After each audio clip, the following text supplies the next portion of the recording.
তিন শ্রেণী ব্যক্তির জন্য স্বয়ং মহানবী সাল্লাল্লাহু আলাইহি ওয়াসাল্লাম বদদুয়া করেছেন, নাউজুবিল্লাহ।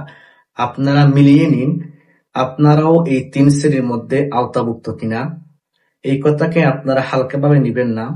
স্বয়ং রাসূলুল্লাহ সাল্লাল্লাহু আলাইহি ওয়াসাল্লাম ওই তিন শ্রেণী ব্যক্তির জন্য ধ্বংসের বদদুয়া করেছেন। কাজেই আমরা যেন এই তিন শ্রেণীর মধ্যে আওতাভুক্ত না হই। আল্লাহ পাক আমাদেরকে সেই তৌফিক দান করুন। আমরা ইনশাআল্লাহ জানবো কোন সেই হতভাগা তিন শ্রেণীর ব্যক্তি। আসুন আমরা জেনে নিই। তিন শ্রেণী হতভাগা ব্যক্তিদের মধ্যে প্রথম শ্রেণীর ব্যক্তি হলো ওই ব্যক্তি যে ব্যক্তি মহানবী সাল্লাল্লাহু আলাইহি ওয়াসাল্লামের নাম শোনার পর নবীজির ওপর দুরূদ শরীফ পাঠ করে না। ওই ব্যক্তির জন্য স্বয়ং রাসূলুল্লাহ সাল্লাল্লাহু আলাইহি ওয়াসাল্লাম ধ্বংসের বদদুয়া করেছেন।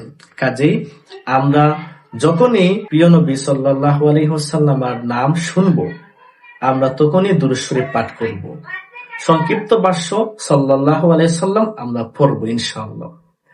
এরপর দ্বিতীয় শ্রেণীর ব্যক্তি হলো যে ব্যক্তি তার জীবদ্দশায় রমাদান মাস পেল, আর সে রমাদান মাস পেয়ে তার জীবনের গুনাহগুলো মাফ করাতে পারল না। ওই ব্যক্তির জন্য ধ্বংসের দোয়া মহানবী সাল্লাল্লাহু আলাইহি ওয়াসাল্লাম করেছেন।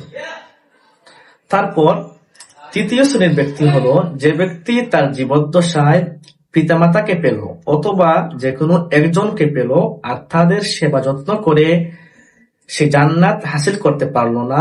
ওই ব্যক্তির জন্য স্বয়ং মহানবী সাল্লাল্লাহু আলাইহি ওয়াসাল্লাম বদদুয়া করেছেন তথা আমিন বলেছেন। রাসূল কারীম সাল্লাল্লাহু আলাইহি ওয়াসাল্লাম মিম্বরে তিনটি সিঁড়িতে পা দেওয়ার সময় তিনবারই আমিন আমিন আমিন বললেন। অতঃপর সাহাবায়ে কেরাম রাসূল সাল্লাল্লাহু আলাইহি ওয়াসাল্লামকে প্রশ্ন করলেন, আপনি কেন হঠাৎ তিনবার আমিন বললেন?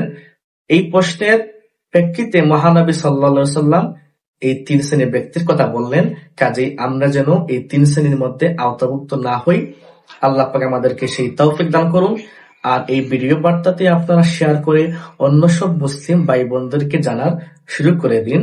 আসসালামু আলাইকুম ওয়া রাহমাতুল্লাহ।